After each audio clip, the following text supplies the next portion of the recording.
Hello दोस्तों, आज की रोमांटिक स्टोरी का नाम है अनोन लड़के ने लड़की को किया प्रेग्नेंट। चलो वीडियो को शुरू करते हैं। संजय, कुलदीप और अमन तीनों दोस्त बार में गए हुए थे। बार से बाहर निकलते समय कुलदीप बोला, चलो और मजे करते हैं। संजय ने कहा, मैंने पहले ही बहुत ज्यादा शराब पी ली है और अब मैं इस हालत में नहीं हूं कि कहीं पर जा सकूं। कुलदीप और अमन ने संजय की बात नहीं सुनी और उसे पकड़कर जबरदस्ती कार में बिठाया और एक होटल में जा पहुंचे। वहां पहुंचकर कुलदीप और अमन ने कमरा ले लिया था। इन दोनों ने फोन करके पहले ही इंतजाम कर लिया था। होटल का एक मुलाजिम उनके कमरे में एक लड़की को लेकर आया।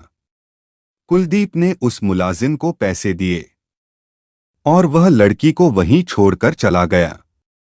वह एक साधारण सी लड़की दिख रही थी। लग रहा था कि वह पहली बार इस तरह का काम कर रही हो, क्योंकि उसके चेहरे पर से साफ पता चल रहा था। उसके कपड़े भी साधारण थे और कई जगह से फटे हुए थे। संजय उस लड़की के चेहरे को देखता ही रहा। उसे के फेस पर मासूमियत और घबराहट के मिलेजुले भाव नजर आ रहे थे, लेकिन कुलदीप और अमन उसको केवल हवस की नजर से देख रहे थे। तभी कुलदीप लड़खड़ाता हुआ उठा और उसने अमन और संजय को बाहर जाने के लिए कहा। वे दोनों बाहर आ गए। उस कमरे में केवल वह लड़की और कुलदीप था। कुलदीप ने अंदर से कमरा बंद कर लिया। संजय को यह सब बिल्कुल भी अच्छा नहीं लग रहा था, लेकिन कुलदीप और अमन ने इतनी ज्यादा शराब पी ली थी कि उन्हें होश भी नहीं था कि वे क्या कर रहे हैं। काफी देर बाद संजय ने अमन को कमरे में जाकर देखने को कहा। अमन शराब के नशे में चूर था। लड़खड़ाता हुआ कमरे के दरवाजे पर पहुंचकर दरवाजा खटखटाने लगा। कुछ देर बाद लड़की ने दरवाजा खोल दिया। उस लड़की ने अमन से कहा कि आपका दोस्त सो गया है, उसे उठा लो। अमन नशे की हालत में था, उस लड़की की बात नहीं सुनी। उसे पकड़कर अंदर ले गया और दरवाजा बंद कर लिया। संजय दूर बरामदे में बैठकर यह सब देख रहा था। अमन को भी कमरे में गए हुए काफी देर हो गई थी। फिर संजय ने दरवाजा खड़काया। इस बार भी उसी लड़की ने दरवाजा खोला। वह लड़की परेशान दिख रही थी। उसने संजय की तरफ देखा और कहा, बाबू, ये लोग कुछ भी नहीं कर रहे हैं और मेरे पैसे भी नहीं दे रहे हैं। मुझे पैसे की जरूरत है और जल्दी घर भी जाना है। संजय ने लड़की को अंदर चलने को कहा और थोड़ी देर बाद उसी लड़की को दूसरे कमरे में ले गया। संजय ने देखा कि कुलदीप और अमन बिस्तर पर पड़े थे। संजय ने दूसरे कमरे में जाकर उस लड़की से बैठने को कहा। लड़की घबराते हुए बैठ गई। वह थोड़ी जल्दी में लग रही थी। संजय ने उसे पानी पीने को दिया, जिसे वह एक सांस में ही पी गई। पानी पीने के बाद वह लड़की खड़ी हुई और संजय से बोली, बाबू, अब जो करना है जल्दी करो, मुझे पैसे लेकर जल्दी घर पहुंचना है। संजय को उसकी मासूम बातों पर हंसी आ रही थी। संजय ने उस लड़की को पैसे दे दिए।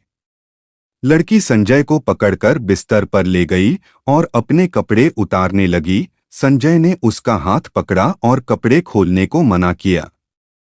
लड़की बोली, नहीं बाबू, मैं ऐसी लड़की नहीं हूं जो बिना काम के किसी से भी पैसे ले लूं। मैं गरीब जरूर हूं लेकिन भीख नहीं लूंगी। संजय ये बात सुनकर कुछ बोल नहीं पाया। तभी लड़की ने संजय का हाथ पकड़ा और उसे बिस्तर पर ले गई। यह सब इतना जल्दी में हुआ कि संजय कुछ कर नहीं पाया। लड़की ने जल्दी से अपने कपड़े उतारे और संजय के भी कपड़े उतारने लगी। अब लड़की संजय के इतने नजदीक थी कि उसके मासूम चेहरे को संजय बड़े प्यार से देख रहा था। संजय उस लड़की की किसी बात का विरोध नहीं कर पा रहा था। उसके मासूम हाव भाव व चेहरे से संजय की नजर हट नहीं रही थी। लड़की उसे किस करने लगी, संजय भी उसका साथ देने लगा। दोनों ने एक दूसरे के साथ बहुत एंजॉय किया। अब दोनों ने वो सब कर लिया था जो पति पत्नी के बीच होता है। लड़की ने जल्दी से कपड़े पहने और होटल के कमरे से बाहर निकल गई। संजय अभी भी उसके ख्यालों में खोया हुआ था। समय बीत गया, लेकिन संजय के दिमाग से वो लड़की नहीं निकल पा रही थी। एक दिन संजय बाजार में सामान खरीद रहा था। उसने देखा कि वो लड़की भी उसके पास वाली दुकान से सामान खरीद रही थी। संजय उसको देखकर खुश हो गया। संजय ने उसे आवाज दी तो उसने मुड़कर देखा और फिर दुकानदार से सामान लेने गई। संजय उसके पास पहुंचा। उसने संजय की तरफ कोई ध्यान नहीं दिया। उसने सामान खरीदा और दुकान से बाहर निकलकर जाने लगी। संजय उसे पीछे से आवाज देता रहा, लेकिन उसने अनसुना कर दिया। कुछ दिन बाद संजय को वो लड़की फिर दिखाई दी। उस दिन संजय ने लड़की का हाथ पकड़ा और भीड़ से दूर खींच कर ले गया। संजय ने उसकी पिछली बार की हरकत के बारे में पूछा। लड़की का यह जवाब सुनकर संजय के पैरों की जमीन खिसक गई हो ऐसा लग रहा था। लड़की का चेहरा पीला पड़ चुका था और वह बहुत कमजोर हो गई थी। उसने अपनी फटी चुनरी से अपना पेट छिपा रखा था, जो कुछ बाहर दिख रहा था। वहां से घर जाने के लिए संजय से बोल रही थी। संजय ने किसी तरह उसे शांत किया और भीड़ से दूर एक चाय की दुकान पर ले गया। संजय ने गौर से उसके चेहरे की तरफ देखा। सच में वह बहुत कमजोर थी। संजय ने उसकी इस हालत के बारे में पूछा। पहले तो कुछ नहीं बोली, लेकिन संजय ने प्यार से उसके सिर पर हाथ फेरा तो वह रोने लगी। संजय कुछ समझ नहीं पा रहा था। उसने अपने आंसू पोंछे और बोली, बाबू, मेरी यह हालत उसी दिन से है जिस दिन आप और आपके दोस्त मुझे होटल में मिले थे। संजय ने उसकी तरफ सवालिया नजरों से देखा तो वह फिर बोली, बाबू, मैं कोई धंधे वाली नहीं हूं। मैं गंदे नाले के पास वाली कच्ची झोंपड़पट्टी में रहती हूं। उस दिन पुलिस मेरे भाई को पकड़ कर ले गई थी, क्योंकि वह गली में चरस गांजा बेच रहा था। मेरे भाई को जमानत पर छुड़ाना था और मेरे माँ बाप के पास पैसे नहीं थे। अब मुझे ही कुछ करना था। मैंने अपने पड़ोस में सबसे पैसे मांगे, लेकिन किसी ने नहीं दिए। थक हार कर मैं बैठ गई थी। मेरी एक मौसी बोली कि इस बेरहम जमाने में कोई मुफ्त में पैसे नहीं देता। मौसी की यह बात मेरी समझ में आ गई और मैं आप और आपके दोस्तों तक पहुंच गई।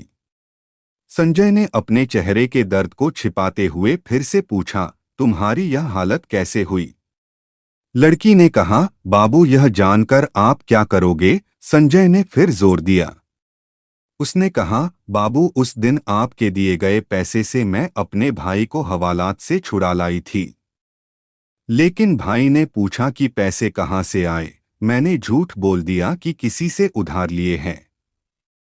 थोड़ी देर चुप रहने के बाद वह फिर बोली, बाबू, सबने पैसा देखा, लेकिन मैंने जो जिस्म बेचकर एक जान को अपने शरीर में आने दिया, इसके बारे में किसी को कुछ नहीं पता। सब इसे नाजायज कहने लगे और जिस भाई को मैंने बचाया था वह मुझे धंधेवाली कहने लगा और रोज मारने लगा। यह सुनकर संजय के कलेजे का खून सूख गया। इस सब के लिए वह खुद को भी कसूरवार मानने लगा। उसकी आंखों में भी आंसू छलक आए थे। लड़की ने ये देखा तो वह बोली, बाबू, इसमें आपका कोई कसूर नहीं है। अगर मैं उस रात आपको जिस्म नहीं बेचती तो किसी और को बेचती, लेकिन उस दिन के बाद से मैंने अपना जिस्म किसी को नहीं बेचा। उस रात आपके अच्छे बर्ताव को देखकर मैंने फैसला किया था कि मैं आपके प्यार की निशानी को दुनिया में लाऊंगी। इसी के सहारे पूरी जिंदगी गुजार दूंगी, क्योंकि हम जैसी गरीब लड़कियों को कहाँ कोई प्यार करने वाला राजकुमार मिलता है। इतना कहकर लड़की का गला भर आया। वह आगे बोली, बाबू, यह आपकी निशानी है। मैं इसे दुनिया में लाऊंगी, चाहे इसके लिए मुझे मरना ही क्यों न पड़े। इतना कहकर वह तेजी से उठी और अपने घर की तरफ चली गई। यह सुनकर संजय बहुत दुखी हो गया। उसने फैसला किया कि कल वह उस लड़की के घर जाकर उससे शादी की बात करेगा। उस दिन की रात संजय को लंबी लग रही थी। सुबह संजय जल्दी उठा और बिना कुछ सोचे समझे उसके घर की तरफ चल दिया। संजय उसके महल्ले के पास पहुंचा तो एक जगह बहुत भीड़ जमा थी। भीड़ को पार करने लगा। फिर उसने जो देखा उसे देखकर संजय रोने लग गया, क्योंकि वो लड़की जमीन पर पड़ी थी। उसकी आंखें खुली थीं और चेहरे पर वही मासूम सी मुस्कुराहट थी। संजय ने पूछा कि क्या हो गया है। किसी ने बताया कि इसके भाई ने चाकू से मार दिया इसे, क्योंकि इसके पेट में पल रहे बच्चे की वजह इसके भाई ने मार दिया। तभी पुलिस का सायरन बजने लगा। संजय पीछे मुड़ा और अपने घर पहुंचकर रोने लगा। वह अपने आप को माफ नहीं कर पा रहा था, क्योंकि वह कल ही उससे शादी की बात कर लेता तो शायद मेरा प्यार जिंदा होता। आपको ये रोमांटिक लव स्टोरी अच्छी लगी हो तो कमेंट करें, वीडियो को ज़्यादा से ज़्यादा शेयर करें अपने दोस्तों के साथ और वीडियो को लाइक करें।